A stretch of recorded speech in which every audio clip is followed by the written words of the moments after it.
So welcome back to another video. इस video में हम लोग एक्सप्लेन करेंगे वाइकिंग के फाइनल सीजन की एंडिंग को, और पार्ट 1 में हम लोगों ने एपिसोड 1 से एपिसोड 5 के बीच के जितने भी एपिसोड्स हैं उन सबको एक्सप्लेन किया है। तो अगर आप लोगों ने वो वीडियो नहीं देखा है देन पहले वो वीडियो देख लें, फिर आप इस वीडियो को देखेंगे तो आपको ज़्यादा मजा आएगा। और जिन लोगों ने इस वीडियो को देखा है, थैंक यू सो मच उस वीडियो को इतना ज़्यादा प्यार दिखाने के लिए। मुझे लगा नहीं था कि हम लोग इतने दिन में 2000 व्यूज़ क्रॉस कर पाएंगे।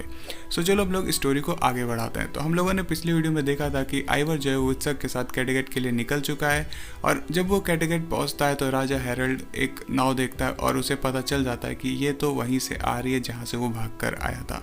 और उस नाव में होते हैं अपने आइवर और वित्सक। और जब वो लोग कैटेगेट पहुँचते हैं तो वहाँ के लोग उन लोग को एक्सेप्ट करने से इनकार कर देते हैं, लेकिन राजा हेरल्ड को भी पता है कि ये रैग्नर लॉथब्रुक के बेटे हैं, तो अगर वो थोड़ी बहुत बातें वहाँ के लोगों को बताएगा तो वो लोग उनको एक्सेप्ट कर ही लेंगे। और ऐसा होता भी है और वहाँ के लोग उन दोनों को एक्सेप्ट कर लेते हैं। ठीक है, अब कहानी आगे बढ़ती है और हम लोग को फिर से उबे का सीन दिखाया जाता है। अब आप लोग को नहीं पता है तो उबे इस सीरीज़ में मुझे ऐसा लगता है कि वो सिर्फ नाव में ही घूमने के लिए बना था, बिकॉज हमें लगा था कि उबे फाइटिंग सीन्स में आएगा, लेकिन अभी तक हमें उसका फाइटिंग सीन में कहीं भी दूर दूर तक नामो निशान नहीं देखने को मिला। अब इस टाइम हम लोग आइवर को देखते हैं तो आइवर ये सोच रहा होता है कि अब उसके पास हासिल करने को ऐसा कुछ बचा नहीं है, बिकॉज उसके पास ना आगे कोई है ना उसके पीछे कोई है। उसकी जो फैमिली थी वो ख़त्म हो चुकी है। तो उसे एक ख्याल आता है कि अगर वो वेसेक्स वापस जाएगा, वेसेक्स में लड़ाई करेगा, क्योंकि वेसेक्स का राजा एल्फ्रेड है और एल्फ्रेड से वो रैग्नर के साथ जब गया था तब वो मिल चुका था। तो अगर वो वेसेक्स जाएगा तो उसके पास एक मोटिव होगा जीने का। और राजा हेरल्ड आइवर की बात मान लेता है और उसके साथ वेसेक्स जाने के लिए तैयार हो जाता है। वहीं दूसरी तरफ उसे पता है कि अगर वो वेसेक्स जा रहा है तो उसे कैटेगेट का राजा नियुक्त करना पड़ेगा, क्योंकि उसकी गैर मौजूदगी में कैटेगेट का कोई तो राजा होना चाहिए। तो वो उस भगोड़े को राजा स्थायी राजा नियुक्त करता है और उसकी रानी इनग्रिड होती है। और यहाँ से कहानी आगे बढ़ती है। आइवर के साथ किंग हेरल्ड जो है वो वेसेक्स के लिए निकल जाता है, वहीं दूसरी तरफ इनग्रिड और वो भगोड़ा शासन करते हैं। और आगे हम लोग को पहली बार किंग एल्फ्रेड का चेहरा देखने को मिलता है, और इस बार उसके लंबे लंबे बाल हैं और दाढ़ी और मूछ भी आ चुकी है। अब जब किंग एल्फ्रेड को ये पता चलता है कि वाइकिंग्स वापस आ गए हैं, उसे सबसे पहला जो चीज़ फ्लैश होता है वो होता है आइवर की मेमोरी, बिकॉज आइवर के साथ वो तब मिला था जब रैग्नर आया था आइवर को लेकर, और उस टाइम पे रैग्नर की मौत हो गई थी। और ये बात तुम लोग को भी पता होगी बिकॉज वो काफ़ी ज़्यादा आइकॉनिक सीन था। और जैसे ही उसे पता चलता है कि आइवर वापस आ गया है, वो तुरंत अपनी सेना को बोलता है कि हम लोग को ये महल छोड़ना पड़ेगा और हम उन लोगों से अपनी कंडीशन पर लड़ेंगे। हम लोग उन्हें मौका नहीं देंगे कि वो आकर हमारे महल पर हमला करें और हमें हरा दें। वहीं वाइकिंग्स वाले जो हैं वो अपनी नाव लेकर किनारे पर पहुंच जाते हैं, क्योंकि उन्हें पहले से ही रास्ते पता होते हैं। तो आइवर उन लोगों को उस जगह पर लेकर जाता है जहाँ पर रैग्नर उसे तब लेकर गया था जब वो उसके साथ आया था, और वो एक ऐसी जगह होती है जहाँ से वो सारी चीज़ें आसानी से देख सकता है, क्योंकि वो काफ़ी ऊंची जगह। वहीं दूसरी तरफ जो वेसेक्स की सेना है और जो वाइकिंग्स हैं उनके बीच में पहली छोटी लड़ाई होती है, लेकिन इस लड़ाई में ऐसा कुछ खास रिजल्ट नहीं निकल कर रहा था, लेकिन वाइकिंग्स वाले जो है वो उनकी सेना को मारकर भगा देते हैं। वहीं कहानी आगे बढ़ती है और आगे हम लोग को देखने को मिलता है फिर से उबे का चेहरा। अब उबे जो है वो नाव में अभी भी है और उसके जो लोग हैं उनकी हालत और भी ज़्यादा ख़राब हो गई है। उनका जो मुंह है वो ऐसा दिखने लगा है कि वो अब कभी भी मर सकते हैं। वहीं दूसरी तरफ हमें इनग्रिड को दिखाया जाता है जो कि उस भगोड़े को अंधा कर चुकी है। पता नहीं कैसे उसने उसको अंधा कर दिया है। अब कहानी आगे बढ़ती है और आगे हम लोग को देखने को मिलता है फिर से उबे। अब उबे इस बार जब हम उसे देखते हैं तो भाई पहली बार हमें उसके चेहरे पर खुशी नज़र आती है, और ये खुशी किसी और चीज़ की नहीं होती है। ये खुशी होती है ज़मीन दिखने की खुशी, बिकॉज जिस ज़मीन के लिए वो लोग निकले थे वो लोग कहीं गलत पहुंच गए थे, लेकिन इस बार वो जिस ज़मीन को देखने के लिए निकले थे जाने अनजाने में ही ये लोग वहाँ पर पहुँच जाते हैं जहाँ से जिस जगह का रास्ता इस आदमी ने इन लोगों को बताया था। अब ये लोग वहाँ पर पहुँचते हैं, तो वहाँ पर जब ये लोग पहुँचते हैं तो इन लोग को खाने के लिए खाना मिल जाता है, पीने के लिए पानी मिल जाता है, और वो जो इंसान इन लोग को यहाँ पर लेकर आया है उसे तो यहाँ का रास्ता पता ही है, तो वो इन लोग की मदद करता है वहाँ पर सरवाइव करने में। अब जब कहानी आगे बढ़ती है तो हमें ये देखने को मिलता है जो किंग एल्फ्रेड है वो उस जगह पर पहुँच गया है जिस जगह से वो अपनी सेना को नेतृत्व दे सकता है और अपनी सेना को अच्छे से हमला करने के लिए पोजीशन में रख सकता है। अब कहानी आगे बढ़ती है तो किंग एल्फ्रेड इस बार बिल्कुल भी मूड में नहीं है कि वो समझौता करेगा। उसका मतलब है कि इस बार अगर मैं भी मर जाता हूँ तो मेरी सेना जो है वो लड़ाई करती रहेगी और तब तक लड़ेगी जब तक आखिरी सैनिक जो है वो मर नहीं जाता, या तो फिर वो जंग हारेंगे या तो फिर वो जंग जीतेंगे। और यहीं पे वो अपने लंबे बालों को काट देता है और शॉर्ट हेयर स्टाइल में आ जाता है, जो कि उसके ऊपर काफी कूल लगती है। सो वहीं हमें आइवर और वित्सक की एक कन्वर्सेशन भी देखने को मिलती है, जहाँ पे वित्सक आइवर से बोलता है कि भाई तुम्हारी आंखें नीली हो रही हैं, और जब आइवर की आंखें नीली होती हैं इसका मतलब है कि आइवर अपने साथ कुछ बुरा कर सकता है। और कहानी आगे बढ़ती है और फिर से हमें ऊबे का ही सीन दिखाया जाता है, बिकॉज मैंने बोला 3 जगह पे स्टोरी चल रही होती है तो स्टोरी स्विच होती रहती है। ऊबे को कुछ लोगों के निशान मिलते हैं और उसे पता चलता है कि वो इस टापू पर अकेला नहीं है, यहाँ पे कोई और लोग भी रहते हैं। तो वो उन लोगों से दोस्ती करे, इस वजह से वो अपने कुछ सामान को रखते हैं, जिससे वो लोग अपना सामान एक्सचेंज करते हैं, जिससे पता चलता है कि जो वहाँ के लोग हैं वो अच्छे लोग हैं, वो इन लोग से लड़ाई करना नहीं चाहते। तो उसके बाद ऊबे जो है वो उन लोगों की तलाश में निकल पड़ता है और उसके साथ जो लोग हैं वो भी उन लोग की तलाश में निकल पड़ते हैं।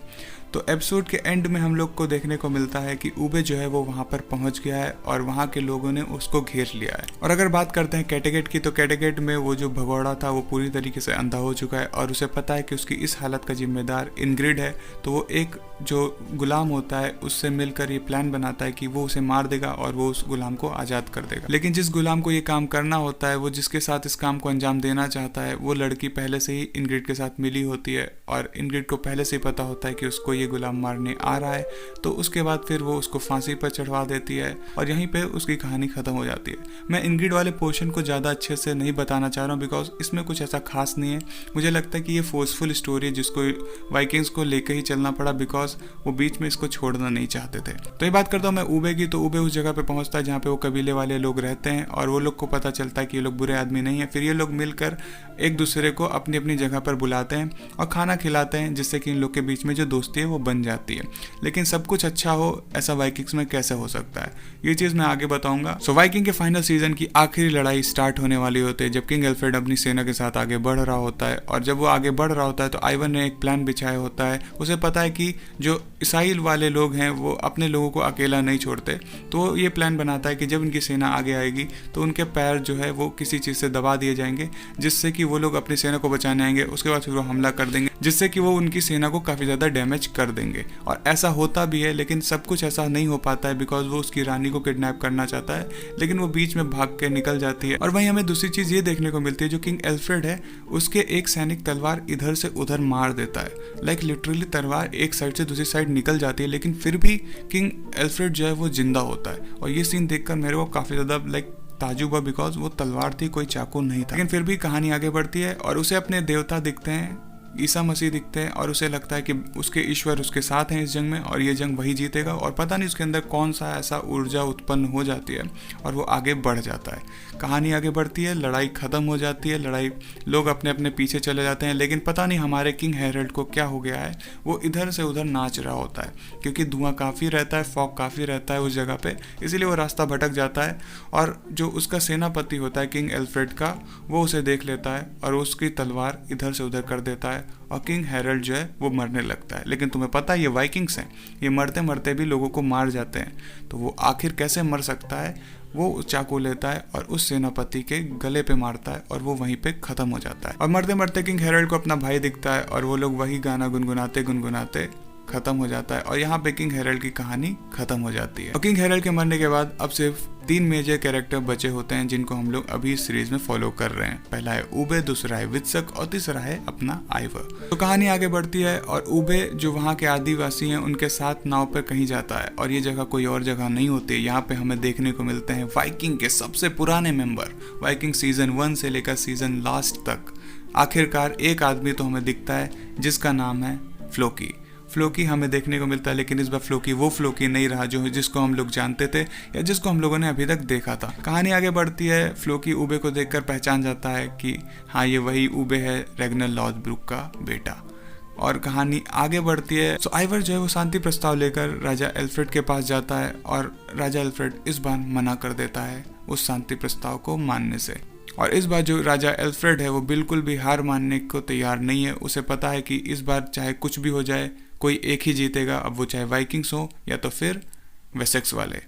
अब कहानी आगे बढ़ती है। जैसा मैंने बोला, उबे की जगह पर सब कुछ तो अच्छा चल रहा होता है, लेकिन सब कुछ अच्छा नहीं होता है। एक आदमी को पता नहीं क्या चुल्ल मच जाती है और वो सोने के चक्कर में वहाँ की जो रानी होती है उसके लड़के को मार देता है।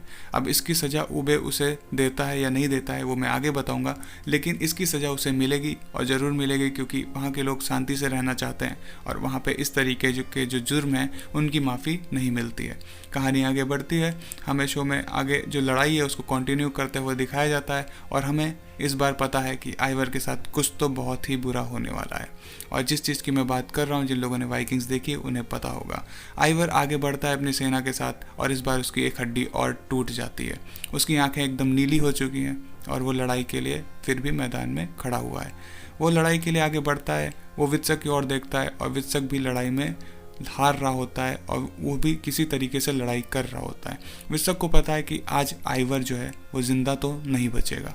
आइवर जब देखता है और आइवर वित्सक के पास जाता है और वित्सक से बोलता है कि तुम अब जाओ, अब यहाँ से मैं लड़ाई स्टार्ट करूँगा और ये मेरी लड़ाई है, इसको मैं ही ख़त्म करूँगा। वो आगे बढ़ता है और आइवर के साथ जो होता है आगे वो मुझे बिल्कुल भी एक्सपेक्टेड नहीं था। आइवर बिना हड्डियों वाला, आइवर जिसको हम लोग जानते हैं, आइवर महान रैग्नर लॉथब्रुक का बेटा, वो इस तरीके से मरता है इतनी आसानी से। एक आदमी आता है, चाकू निकालता है और उसके पेट में लगातार 3 से 4 बार मारता है और आइवर जो है ज़मीन पर गिर जाता है। किंग एल्फ्रेड ये चीज़ अपनी आंखों से देख रहा होता है और उसे बिल्कुल भी यकीन नहीं होता कि एक ऐसा आदमी जो इतना ज़्यादा दिमाग लगा के बिना पैरों के अपना नाम इतनी जगह पर अपने नाम का लोहा मनवा चुका है, वो इतनी आसानी से मर गया। वो खड़ा होता है, वो बोलता है मैं हूँ आइवर बिना हड्डियों वाला रैग्नर लॉथब्रुक का बेटा। अब वो नहीं है। वित्सक उसके पास जाता है और अपने भाई को ज़मीन में देखकर बोलता है कि वो उसे हमेशा प्यार करता रहेगा और वो कभी भी उसे नहीं मारना चाहता था। और यही बात आइवर भी रिपीट करता है कि भाई मैं तुम्हें कभी भी नहीं मारना चाहता था। और यहाँ पे हमें पता चलता है कि आइवर चाहे जैसा भी था, चाहे वो जितना भी बुरा था, आखिरकार वो एक अच्छा इंसान था। अगर उसके साथ लोग अच्छे से पेश आते तो वो कभी भी लोगों के साथ बुरा नहीं करता। आइवर एक बुरा आदमी नहीं था, उसके साथ सिचुएशन ही ऐसी बनी कि उसे बुरा बनना पड़ा। ये बात किंग एल्फ्रेड भी जानता था, इस वजह से वो अपनी सेना को आदेश देता है, लोग रुक जाते हैं उसकी आत्मा के शांति के लिए और वो अच्छी तरीके से जो आइवर है उसको दफना देता है। और उसके बाद फिर हमें एक चीज़ और देखने को मिलती है जो काफ़ी ज़्यादा शॉकिंग थी। जो अपना वित्सक होता है वो धर्म परिवर्तन कर लेता है और वो ईसाई बन जाता है और उसका जो गुरु होता है वो अपना किंग एल्फ्रेड होता है और उसका नाम वो रखता है एथलस्टन। वही कहानी उबे की अगर बताऊं तो उबे की कहानी भी इसी तरीके से बढ़ती है। वो उसे सजा देता है जिस इंसान ने वहाँ की रानी के बेटे को मारा होता है और वहाँ पे कहानी ख़त्म हो जाती है। उबे की भी अगर बात करता हूँ मैं कैटेगेट की, तो कैटेगेट में इनग्रिड उस लड़की के साथ शासन चला रही होती है और वाइकिंग के एंड में हमें फ्लोकी और उबे दोनों नदी के किनारे बैठे नज़र आते हैं और ये सीन काफ़ी ज़्यादा एपिक था भाई, काफ़ी ज़्यादा गूज़बम्स आए। बिकॉज देखो वाइकिंग की सीरीज़ हम लोगों ने स्टार्टिंग से देखी है, वाइकिंग कभी इस तरीके का नहीं था जिस तरीके से आखिरी में वो ख़त्म होता है। वाइकिंग की जो लड़ाइयाँ होती थी वो भाई बहुत ही भयंकर लड़ाई होती थी। इस बार जो फाइनल में लड़ाई लड़ी गई वो उतनी बड़ी नहीं थी, लेकिन इस बार उसमें जो हमें फील आया, जो भाई जैसे लग रहा था कि हम इन्हें पर्सनली जानते हैं, बिकॉज हमारा उन कैरेक्टर के साथ एक कनेक्शन बन चुका होता है। जब आइवर को वो आदमी मारता है बहुत बुरा लगता है, लेकिन अब हमें पता है कि वाइकिंग सीरीज खत्म हो चुकी है। मेरा भी एक्सप्लेन वीडियो यहीं पे खत्म होता है। आपको वीडियो कैसा लगा नीचे कमेंट करके बताना। आपको ये सीरीज कैसी लगी नीचे कमेंट करके बताना। मुझे सीरीज अच्छी लगी। देखो एंडिंग और अच्छी हो सकती थी, लेकिन फिर भी मुझे एंडिंग अच्छी लगी, क्योंकि किसी शो को शुरू करना भी जितना इंपॉर्टेंट होता है उतना ही इंपॉर्टेंट शो को ख़त्म करना होता है। और जिस तरीके से ये शो एंड हुआ है, आई थिंक शो काफ़ी अच्छा डिजर्व करता था और काफ़ी सारे लोगों ने इसको अप्रिशिएट भी किया है। तो आपको सीरीज़ कैसी लगी नीचे मुझे कमेंट करके बताना। मेरा ये वीडियो कैसा लगा नीचे कमेंट करके बताना। और किसी चीज़ का एक्सप्लेन वीडियो चाहिए नीचे मुझे कमेंट करके बता सकते हो।